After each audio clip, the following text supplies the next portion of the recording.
pode ser você na frente. Vai você e David, um do lado do outro, entendeu? É mesmo, um do lado do outro. Aí um vai saltar aqui e outro vai saltar lá. E aí eu vou do lado dele.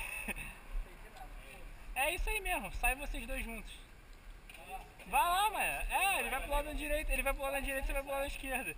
Ele vai pela direita e pela esquerda? É, isso aí. Ele vai na frente e vai atrás dele. Tu vai no salto mesmo que tu tá pulando. Cara, vocês dois aqui juntos, cara.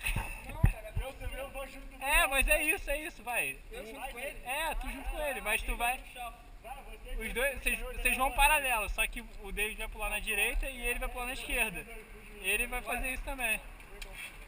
Vai. Caralho.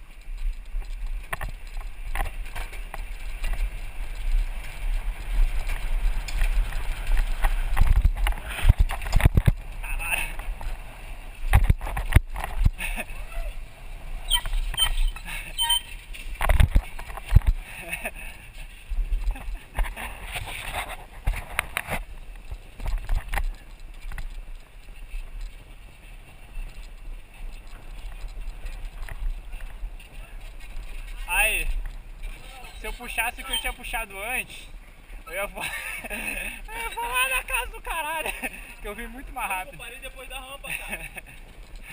Então, porque a gente veio bem mais rápido. Eu vi rapidão certinho.